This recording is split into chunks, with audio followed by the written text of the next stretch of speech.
Welcome to Life Unscripted Adulting Uncovered, the podcast for anyone out here doing their best to grow, heal, and not totally lose it in the process. I'm your host, Brennan, and if you ever felt like the only adult still figuring it out, don't worry, you're not alone. This is the place for you. Let's stop pretending and start talking. Guys, welcome back to another episode of Life Unscripted Adulting Uncovered. I am Brennan, and I am still hosting this podcast. I need to come up with a different intro, but for whatever reason, now that's just rolling off my tongue. Anyways, today I wanted to spend a little bit of time talking about how we are almost hardwired to reject self-love.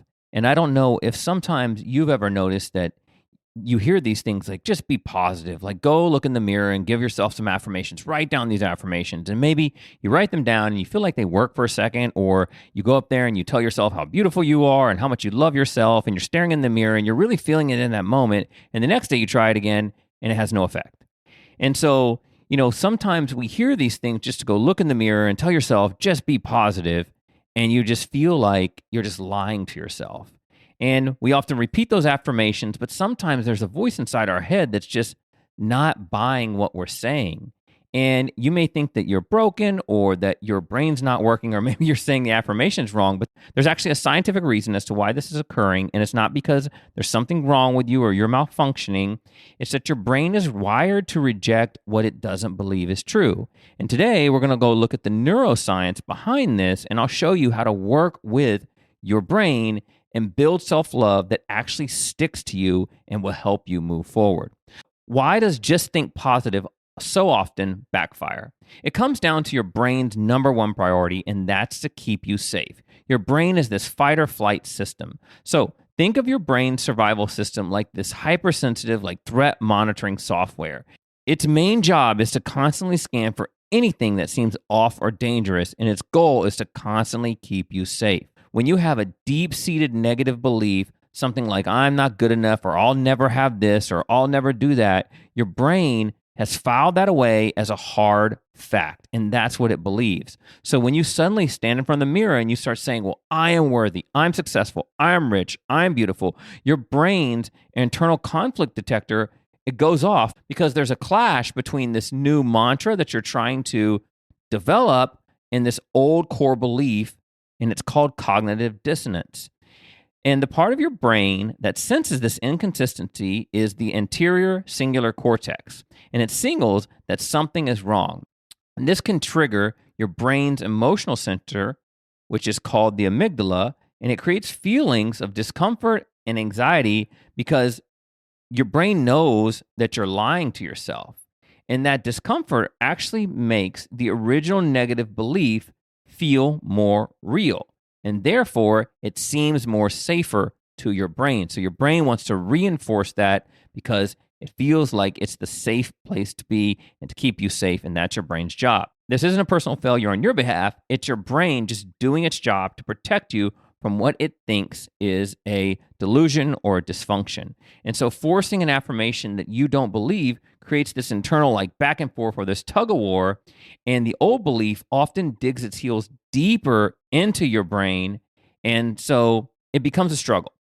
So the question is, how do we stop fighting our brains and start building a partnership with our brains that becomes more effective? So the first thing we need to do is figure out how to work with our brain. And the secret isn't to just like Debo your way through it or bulldoze your way through these negative thoughts and be like, I am successful, I am positive, whatever mantra you're trying to drill into your head, but gently give your brain new evidence that it will believe. So instead of making these giant leaps that your brain just can't handle, you want to take small, incremental, believable little baby steps. Your brain loves small incremental changes. So here are 3 science-backed ways to do just that. And the first one is to practice mindfulness awareness, not judgment. You've probably heard this 1,000 times, but the next time you're in a self-critical loop that pops up in your head, don't wrestle with it. Don't automatically believe it. Just notice it. Just notice it and get curious. And the thing that you want to ask yourself is, what is this thought trying to protect me from? When you observe a thought without judgment, you activate your prefrontal cortex, And the logical, rational part of your brain starts to assess what is going on. Where is the fear coming from? Am I in danger? No. Where is this insecurity coming from? Is this actually happening what my brain's telling me? No. So you start to challenge these beliefs and this narrative that comes up. It helps calm your brain's mental alarm bells. And you aren't agreeing with that negative thought. You're just acknowledging it's there without letting it drive the car. And this simple act of like noticing, it creates space.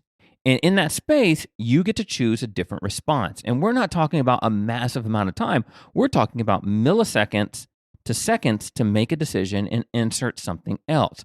The next thing is to think about building these small wins. And what happens when you build these small wins is we're developing this trust with your brain.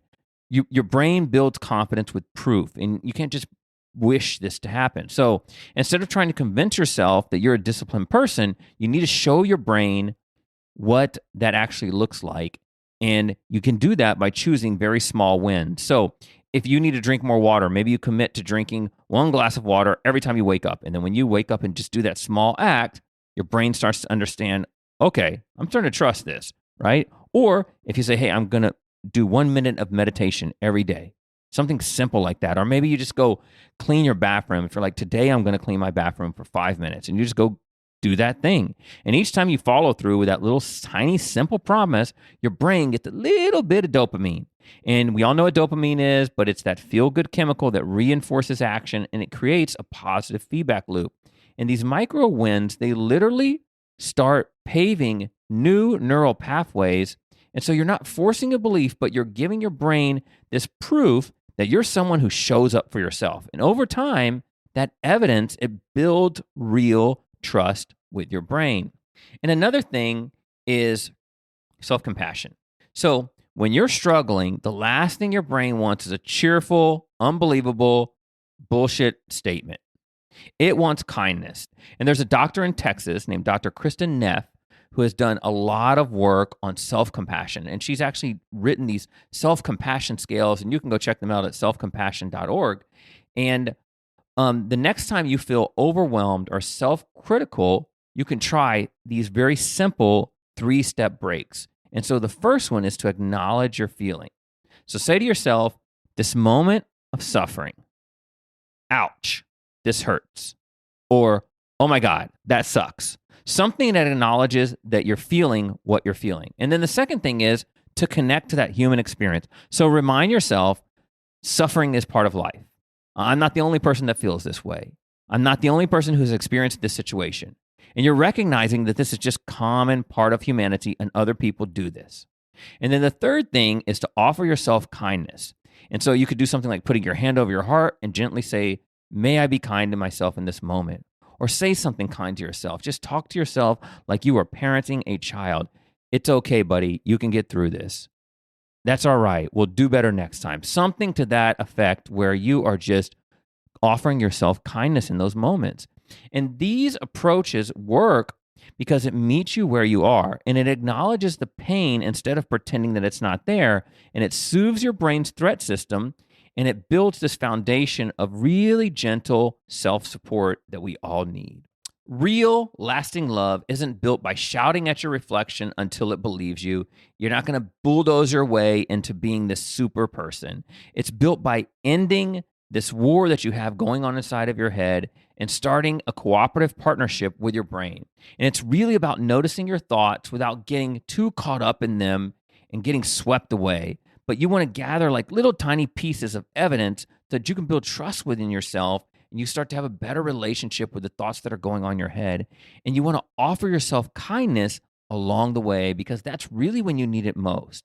And look, this isn't going to be a quick fix, but it is really a good practice for rewiring your brain one small, tiny step at a time.